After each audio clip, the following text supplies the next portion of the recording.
we see that when we are ranking states, that Karnataka, that was originally 14th at the first India Justice Report, now in the fourth one is topping all other states.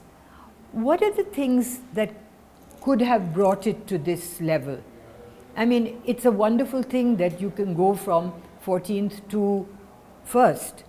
And what would you say, looking at the metrics, police, prisons, legal aid, judiciary, that have brought it to top?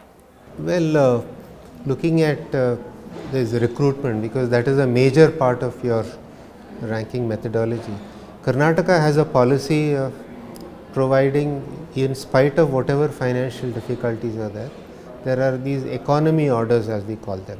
The economy orders ban any fresh recruitment without the permission of the finance department.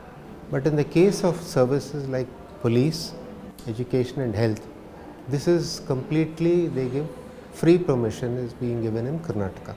So permission for recruitment, police recruitment, judicial recruitments is given without any hindrance in spite of any economy orders in force. So because of that, we have been able to have a high, the vacancy position of these different services is quite low in Karnataka. That is one reason. Secondly, whatever funds are available, for instance, Nirbhaya funds and police modernization funds are a major additionality to the state budgets for qualitative improvements and infrastructure.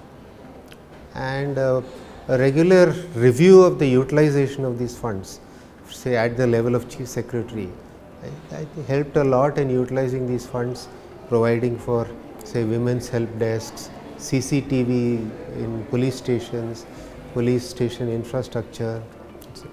And also regarding the judicial infrastructure, this is being regularly reviewed by the Honorable High Court, in which the senior state government officers go, and therefore judicial infrastructure also has been provided as per the requirements of the judiciary. As regards prisons, there have been a lot of investment in prisons thanks to the push given by the IGR report and its ranking. A number of new prisons construction was taken up, and video conferencing facility funds were provided. Nearly about 15 crores was provided for video conferencing facilities in prisons in Karnataka in one of the budgets. And as a part of those reforms, a new prisons manual was brought out, and the prison development board was also set up in 2022. I think the IGR push was partly responsible for this. And in recruitment also, Karnataka, we have been able to ensure that all the castes, SCs, STs, OBCs, in the OBC list, one of the minorities are also included.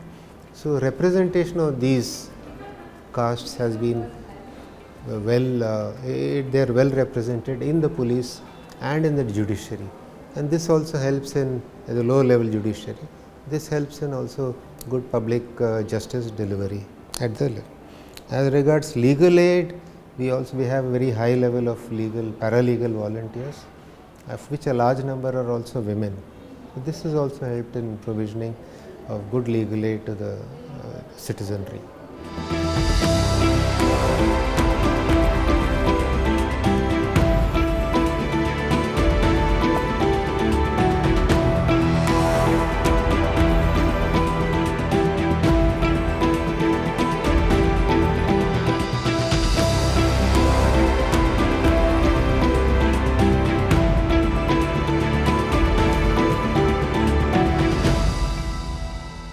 Would you say that the IJR and efforts like the IJR by civil society, do you think that they have had a significant spurring effect? Many of the states now we work in a competitive environment. So competitive federalism is the buzzword. So whether it is ease of business doing rankings or good governance rankings, states are trying to compete and trying to improve themselves. But there was no credible ranking of justice delivery, and I think IJR has come out with a credible and a very serious report on justice delivery. We took seriously in Karnataka, and as Chief Secretary, I personally took review meetings after the first IJR report was released with the concerned department, the police and the prisons department, to see where areas of improvement were there, and also trying to facilitate wherever improvements could be done in those areas, so that so that ranking of Karnataka could improve. So, I would say that IJR has a very important role in a oft neglected area, which is not in the but a extremely foundational area, I would say, and this is, I think it should be taken seriously by stakeholders.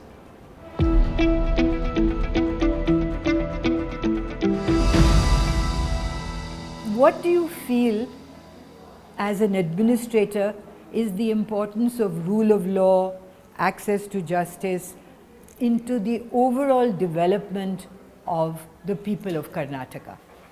Maintenance of law and order, provision of justice is the foundational duty of any state.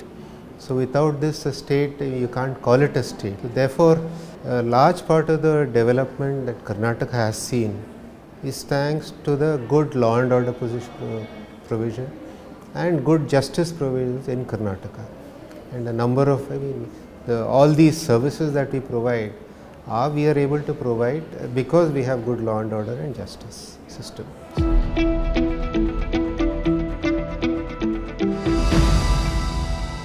So, would you say, when you're thinking about your state and the administration of the state, that internal collaboration and cooperation interdepartmentally and dialogue with the judiciary, etc., has become embedded, and that has been one of the factors? Absolutely.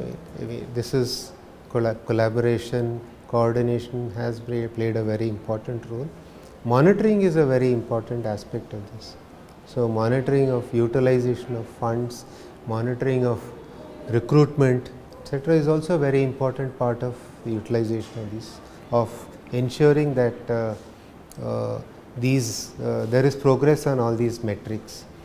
So, both coordination, collaboration, monitoring, they play an important role, and this can be done at the highest levels of the administration, and of course, Honorable High Court also does this with the administration.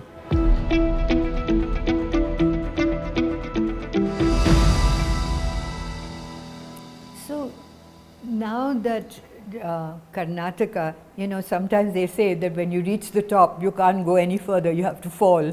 So, what would be your future prognostication, or even what do you see Karnataka doing to keep that edge that it has developed? That's one part of the question. And the other part of the question is, what would you be advising something like the IJR to continue to be a reflection, a mirror, not of, as you said, perhaps the competitiveness of states against each other, but even to keep its own competitiveness, to be better, to provide the best for its citizens? Well, the future I look at is, even in spite of, some police forces have low motives about being people friendly, but the reality is that any common citizen would hesitate, would fear going into a police station, so the fear of the police, I think, is something that has to be addressed, and make the police people friendly, citizen friendly. And the famous example cited is that of the UK Bobs, who are looked upon as very friendly and helpful to citizens. I am not saying Karnataka police are not so.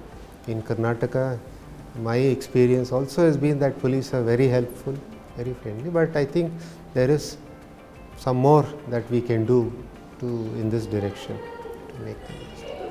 Then of course the entire justice delivery system that we have talked about, the different pillars. Prosecution is one weak link which that we need to address, and that is something that probably requires much more attention. They are as even much more overworked and underfunded as than the police or probably the judiciary also. So these are the areas that I would say that we should look at, and use of course science and technology is a very important area. Thanks to of course cyber crime, and now the police are becoming more and more technology savvy, and they are using technology a lot. In Bangalore, for instance, we have Astram, which we have an app called Astram, which is a one-stop app for all police-related complaints. And so I use it, and I found it is quite user-friendly. So these are steps that we should take: use of technology, making police more friendly, improving our prosecution system.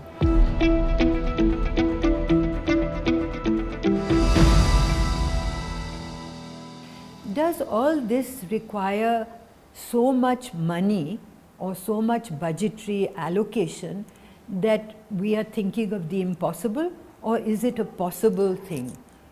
Because in most states, even where the GDP rises, the justice system as a whole, police, prisons, legal aid, forensics, prosecution, does not rise at the same level. At the same time, inflation is eating into whatever there is. So how do we solve that conundrum? If states really don't have the money, then what do we do? I think we have to improve, look at funds as a force multiplier, and there are two force multipliers in my opinion. One is mobility of the police force. Earlier days you used to have policemen cycling. Now if every police person, every police constable is given a two-wheeler, he becomes equal to, he can cover a much larger area. So ensuring mobility of existing police personnel, it is a one-time investment. You don't have to pay for it every year. I think that is a force multiplier. The second is use of technology. So technology, we all know how well it can be used. So I think if with limited funds, by using these two, mobility and technology, we can improve the efficiency of the police personnel, of the existing police personnel, and ensure better justice delivery.